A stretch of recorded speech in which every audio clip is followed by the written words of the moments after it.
So you're scanning the room. You have everybody here. There you go, there's a sleeping baby. Okay, perfect. Thank you, Aubrey. First of all, I'd like to thank everybody for coming to hear my speech about why I feel that mandatory drug testing should be implemented for people that receive TANF, which is Temporary Assistance for Needy Families, and any kind of other public assistance. Okay, I thought of this because working in the public service and pond industry for 15 years, I have found myself with an unpleasant taste in my mouth for people that receive TANF, food stamps, Medicaid, or any other government assistance. I have witnessed time and time again people on the receiving end of these public service programs that have been under the influence of drugs and or alcohol that have had to resort to pawning their meager things in order to get a fix because their welfare check is still a week out.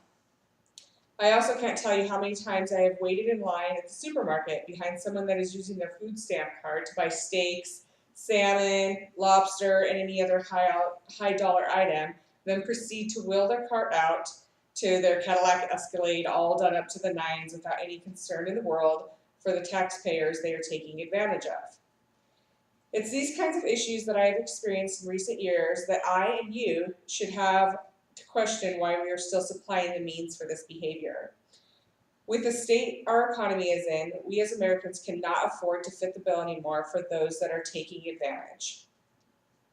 That's why I feel it's advantageous for our government to implement mandatory drug testing for welfare recipients, not only to reduce needless debt, but also to encourage the development and growth of those suffering with addictions and barriers to success because of socioeconomic and socio-demographic backgrounds.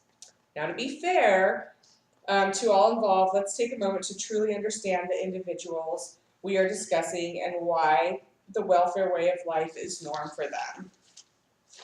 Poverty has changed the face in the last decade or so.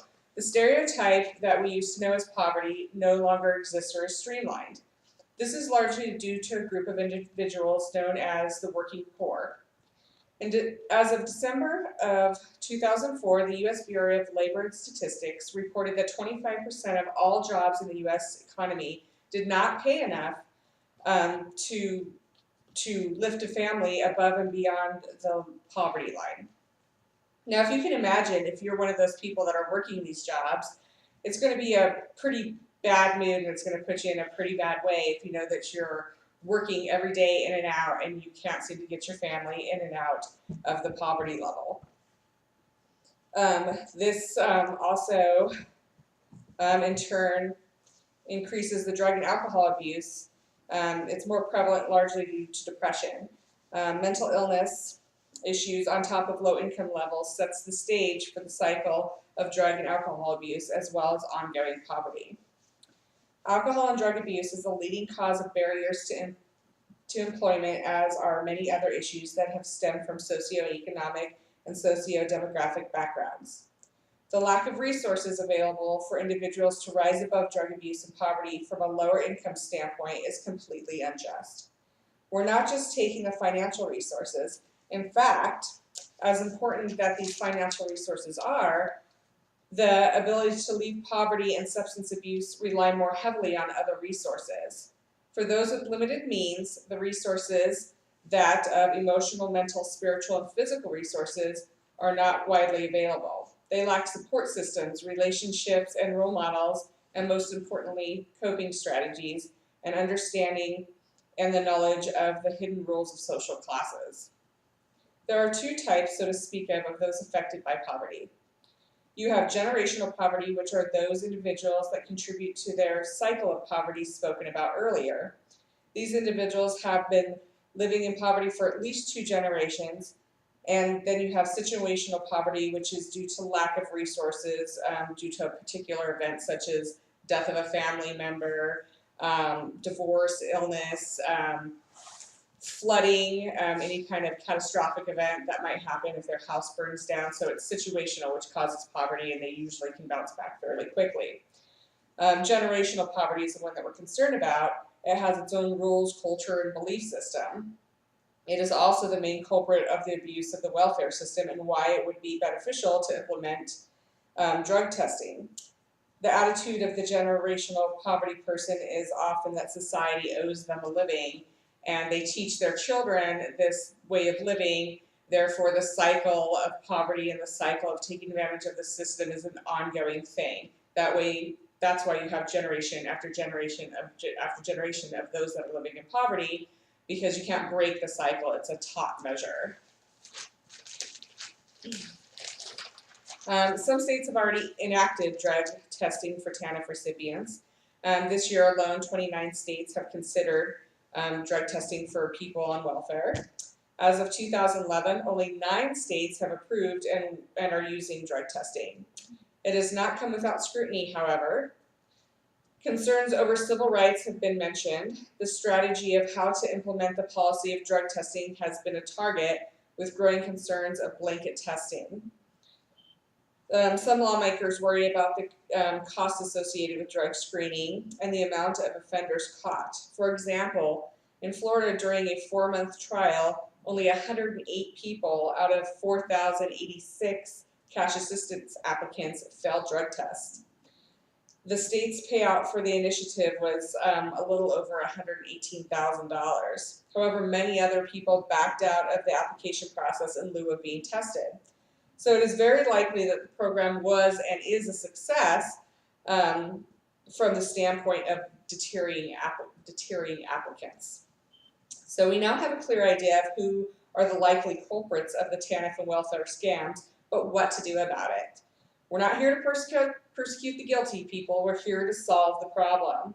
The likelihood of identifying those with substance abuse problems through mandatory drug screening and supplying them with the resources to get them help and support they need to get clean can be instrumental in aiding to the end of this problem that has seen decades in the making. I feel by changing the way we think about the drug testing, the recipients of TANF, the initial expense of the initiative would not deal such an impactful blow. We should be looking at this as an opportunity to change the futures for people living in generational poverty. Changing cycles, developing coping strategies, giving hope for the success where it was non-existent before. In review, some of the pros and cons of this initiative, let's go with the cons first, is people are concerned about the initial increased cost of drug testing people. You also have people complaining it's against their civil rights. And also offenders finding other methods of scamming the system. However, I feel that the pros definitely outweigh the cons, and you would decrease unworthy recipients. You would encourage success of willing participants, so those that are willing to participate, even if they do find out that they've been abusing drugs and alcohol, have the opportunity to be successful in their lives through initiatives that would be implemented should they be tested positive.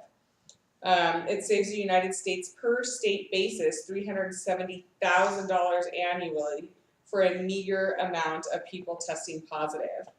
And it changes the cycle of poverty for younger generations.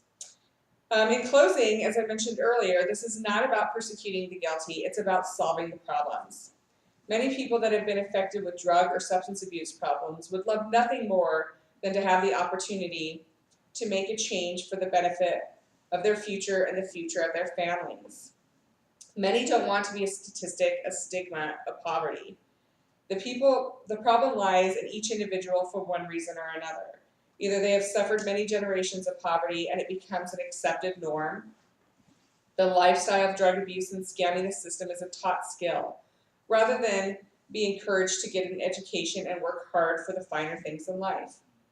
Just as sure as the problem lies in each individual, the solutions lie there as well. Of course, in the long run, this initiative will help put a dent in the rising debt in the United States. It also helps encourage, develop, and grow our people, our families, and our communities.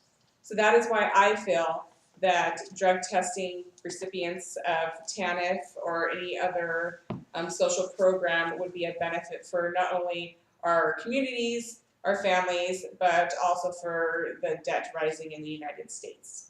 So thank you so much for listening, and I hope I have persuaded you to also feel that that drug testing should be implemented in the welfare reform. Thank you so much. I appreciate your time.